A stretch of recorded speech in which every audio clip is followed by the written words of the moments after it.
Episode के start में लोग यहाँ पे रॉक्सी देखते हैं जो कि बोल रही होती बिना डरे मेरे से सामना करो। हम सबने फेट को देखे जो कि बोलता है सामना तो ठीक है लेकिन मुझे करना क्यों है, मैंने क्या बिगाड़ा है। अब यहाँ पे बगल में मीरिया कुछ पेपर्स को लेके आ जाती है और बोलती है तुमने 50 वॉरियर्स को यहाँ पे परेशान करा है और तुमने यहाँ पे काफी जगह तोड़ी भी है। जिसपे ग्रीड कहता है देखो तो रॉक्सी की तरह बनने की कोशिश कर रही है, ये काफी ज्यादा मजेदार है। फिलहाल फेट बोलता है वो सब मेरी गलती नहीं थी, वो सारे लोग पता नहीं क्यों मेरे ऊपर अटैक कर रहे थे। ऑफ कोर्स सी बात है मैं सेल्फ डिफेंस तो करूंगा ही। और फेट बोलता है इसलिए मेरे को कोई फाइट नहीं करनी। यहाँ पे रॉक्सी कहती है तुम्हें फाइट तो करनी पड़ेगी, अगर तुम्हें फाइट नहीं करना तो फिर चुपचाप से यहाँ पे रॉयल आर्मी में ज्वाइन हो जाओ। वो बोलती जैसे तुम रॉयल आर्मी में ज्वाइन हो गए भले कितना बड़ा वॉरियर हो तुमसे पंगा लेने की यहाँ पे ट्राई नहीं करेगा। फेट कहता है मुझे माफ करना लेकिन मैं किसी भी आर्मी में यहाँ पे ज्वाइन नहीं होना चाहता। यहाँ पे रॉक्सी कहती है मुझे लगा ही था तुम कुछ ऐसा ही जवाब दोगे, मुझे एक्सपेक्टेड था ये। और वो बोलती है कि अगर तुम ज्वाइन नहीं कर रहे हो तो तैयार हो जाओ मेरे से फाइट करने के लिए क्योंकि तुम्हें सजा तो मिलनी ही है। फेट बोलता है अच्छा ऐसी बात है क्या, तो फिर ठीक है। और वो ग्रीड को अपने यहाँ पे कवर के साथ ही यूज करने के लिए बाहर निकाल देता है। जब यहाँ पे रॉक्सी पूछती है तुम कवर के साथ लड़ोगे क्या, टूटने पे रोना मत, तो फेट बोलता है फिक्र मत करो ये एक स्पेशल टाइप का कवर है। जिसके बाद रॉक्सी बोलती है कि मैं तुम्हारे ऊपर यहाँ पे इजी नहीं जाने वाली हूँ, मैं डट के फाइट करूंगी, तैयार हो जाओ। और हम देखते हैं इनके बीच की फाइट यहाँ पे शुरू हो जाती है। फेट अपने कवर के साथ ही लड़ रहा होता है और सिर्फ डॉज कर रहा था, अटैक नहीं कर रहा था। फेट के जितने पीछे लोग होते हैं वो डर के भागने लग जाते हैं क्योंकि रॉक्सी कुछ ज्यादा यहाँ पे अग्रेसिव होकर अटैक कर रही थी। अब फेट को एक बहुत ही बड़ा फोर्स लगता है तो वो बोलता है ये कैसा फोर्स है, तो ग्रीड बताता है ये है होली नाइट की पावर, तुमने क्या होली नाइट को मजाक समझा था क्या फेट। बाकी अब रॉक्सी अपनी सोर्स से फेट को यहाँ पे पीछे ढकेल देती है और इससे पहले फेट यहाँ पे खड़ा भी हो पाता उसके ऊपर एक उड़ता हुआ अटैक आता है। फेट इसको बहुत ही मुश्किल से यहाँ पे डॉज करता है और रॉक्सी कहती है कि अगर तुम ढंग से फाइट नहीं करोगे तो मैं तुम्हारा मास्क तोड़ के तुम्हारी सबको आइडेंटिटी बता दूंगी। फेट कहता है ये तो कुछ ज्यादा ही अलग हो रहा है और पीछे से मीरा चिल्ला रही होती है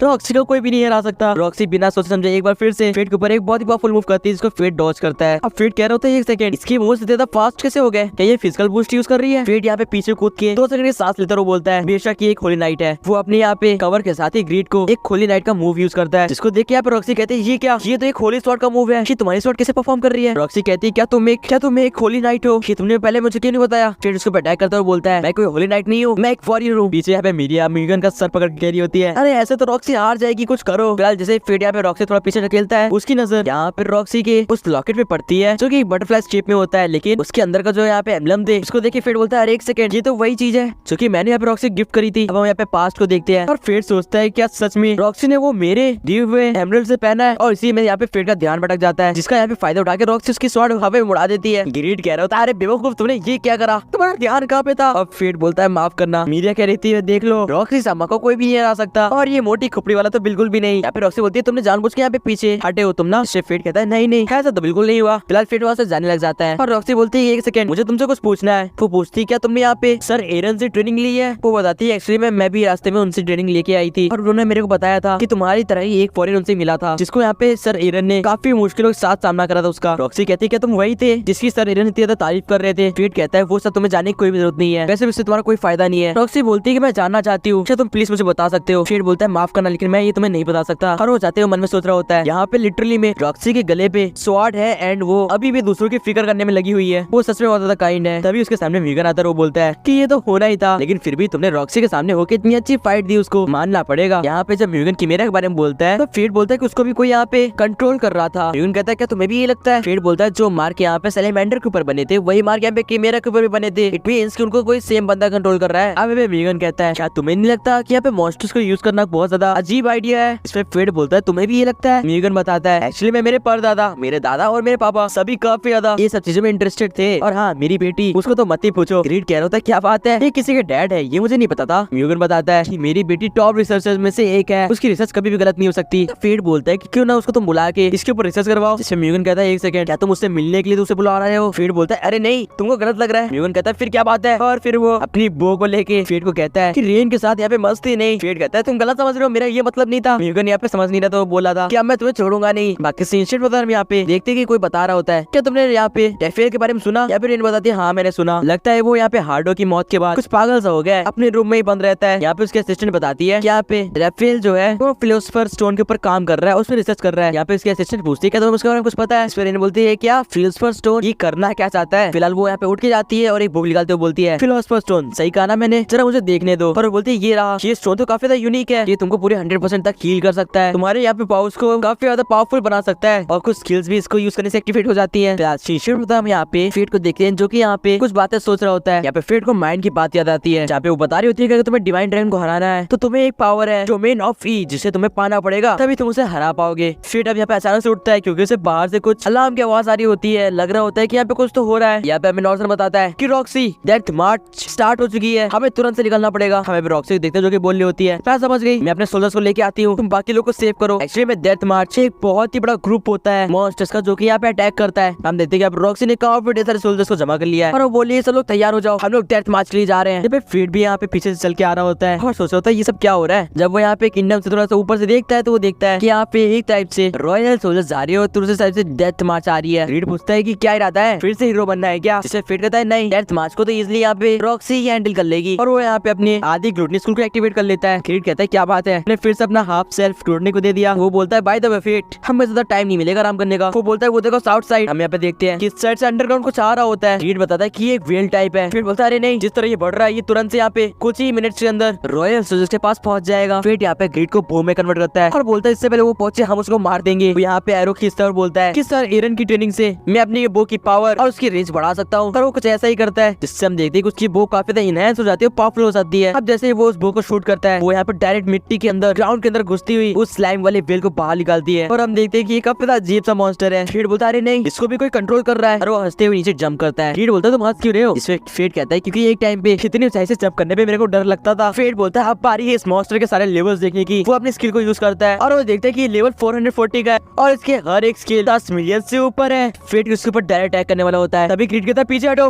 वो अटैक करने वाला है। यहाँ पे फेट उस क्रीड को शील्ड में कन्वर्ट करता हम देखते हैं कि ये मॉन्स्टर ऐसे ड्रेन कर रहा है। क्रीड बताते हैं तुम हटते नहीं तो तुम्हारे पूरे कपड़े और क्या पता तुम्हारा शरीर भी पूरा मेल्ट हो जाता। फिलहाल फेट इसमें क्रीड को बो में कन्वर्ट करता है और बोलता है हम इसके ऊपर डायरेक्ट अटैक करेंगे। वो जैसे अटैक करता है वो देखता है कि ये मॉन्स्टर पीछे से गायब हो चुका है। तभी वो मॉन्स्टर डायरेक्ट पीछे से फेट के जंप करते हुए उसके ऊपर अटैक करता है। फेट उसके ऊपर फिर से थोड़ा सा अटैक करता है और ये मॉन्स्टर फेट को अटैक करे बिना यहाँ पे गड्ढे के नीचे घुस जाता है और रॉयल सोल्जर्स के पीछे चल जाता है। फेट यहाँ पे कहता है अरे नहीं, लगता है ये डायरेक्ट यहाँ पे रॉक्सी के पीछे पड़ा है, मुझे इसे रोकना पड़ेगा। तभी इसके ऊपर एक 3 छोटे-छोटे वो स्लाइम वाले मॉन्स्टर्स आते हैं और फेट इनको एक मूव में पूरा यहाँ पे बर्न कर देता है। फेट कह रहा होता है कि जिस स्पीड से वो बढ़ रहा है वो पक्का यहीं से निकलेगा और फेट यहाँ पे वो मूव करता है जो कि उसने आज तक नहीं करा। वो यहाँ पे वो पावर्स यूज करता है जो कि उसे तब मिली थी जब वो गैलिया के सफर में निकला था। फेट कह रहा होता है तुमने तो उसको प्रैक्टिस भी नहीं करा। फेट कहता है उसका टाइम नहीं है क्योंकि यही वो चीज है जो कि उसको रोक सकती है। हम देखते हैं जैसे ये मॉन्स्टर यहाँ से बाहर निकलता है फेट इसके ऊपर अटैक कर देता है और ये बहुत ज्यादा पावरफुल अटैक होता है। फेट को आवाज आती है ग्लूटनी स्किल एक्टिवेट हो चुकी है, स्टैट्स इंक्रीज हो रहे हैं, लेकिन फिर भी ये स्लाइम मॉन्स्टर अभी भी जिंदा था। फेट कह रहा था ये नामुमकिन है, मैंने इसकी सोल खा ली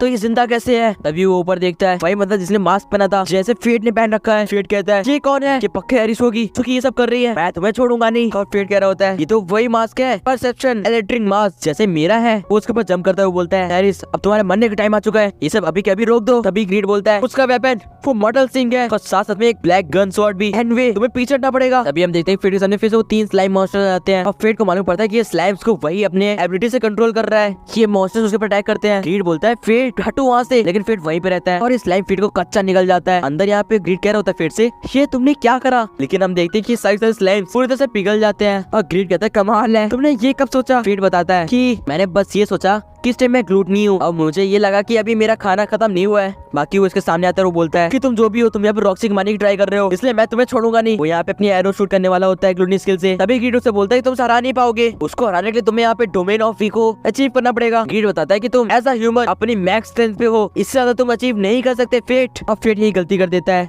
वो इसके ऊपर डायरेक्ट अटैक करता है जिसको ये बंदा इजीली डॉज कर लेता है। वो बोलता है तुम अपना समय बर्बाद कर रहे हो और ये आवाज सुन के फेट बोलता है कि एरिस नहीं है। ये बंदा उसके पीछे खेलता है, अपने स्वॉर्ड से फायर करता है। ये फायर को फेट अपने यहाँ पे ग्रीड को शील्ड बना के डॉज करता है या फिर बोलो डिफेंड करता है। फेट बोलता है ये तो बहुत ज्यादा पावरफुल मूव था, मुझे यकीन नहीं हो रहा। फेट की मुंह से खून आ रहा होता है और वो कह रहा होता है डोमेन ऑफ ई ये मैं कैसे रिसीव करूँ? फेट बोला होता है क्या तो मैं इसे मार दूं, क्या तो खुद मर जाऊं, एक ऐसा समय आ चुका है। इस सामने वाला बंदा कह रहा होता है मरने के लिए तैयार हो जाओ, वैसे भी तुम कुछ नहीं कर सकते। फेट कह रहा होता है यही टाइम है, ग्लूटनी स्किल मुझे अपनी पावर दो। और हम देखते हैं कि ग्लूटनी स्किल फाइनली फेट के ऊपर पूरी तरह से पावरफुल हो जाती है या फिर बोलो हावी हो जाती है। ऐसा करने से फेट फुल्ली तरीके से जहाँ पे ग्लूटनी स्किल को यूज कर रहा होता है उसकी दोनों आंख रेड हो जाती है और ये बंदा बोलता है नहीं ये इम्पॉसिबल है, ये तो डोमेन ऑफ ई की पावर यूज कर रहा है। ग्रीड कहता है कमाल है, मुझे लगा नहीं था तुम ये कर भी पाओगे। और वो फेट को यहाँ पे शाबाशी देता है। फेट यहाँ पे उस बंदे से कहता है कि तुम जो भी हो तुमने मुझे ये पावर ऐसे करने में हेल्प करी है, इसलिए मैं तुम्हें थैंक्स कहता हूँ। वो यहाँ पे उसको सामने से स्लाइस करता है, इससे यहाँ पे स्मोक आ जाता है और फिर इसे फायदा उठा के स्मोक से डायरेक्ट उसके ऊपर यहाँ पे अटैक करता है और उसका मास्क यहाँ पे बीच से काट देता है और उसको मालूम पड़ता है कि ये और कोई नहीं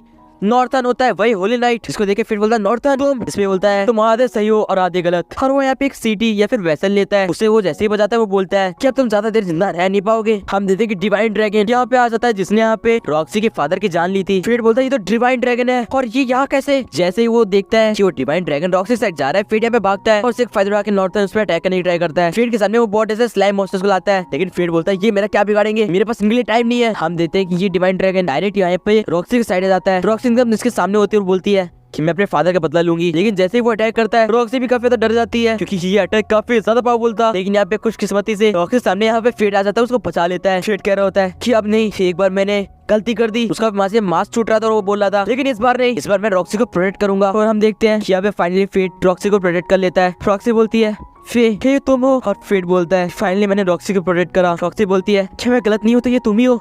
फिर यहाँ पे फेड पीछे मुड़ता है, वो बोलता है काफी दिनों बाद मिले रॉक्सी। और इसके साथ गाइस एपिसोड एंड हो जाता है। इसका अगला एपिसोड देखने के लिए सब्सक्राइब कर दो एंड कमेंट में बताओ ये एपिसोड कैसा लगा। एंड अब मिलता है कुछ और नेक्स्ट वीडियो में। Till then good bye.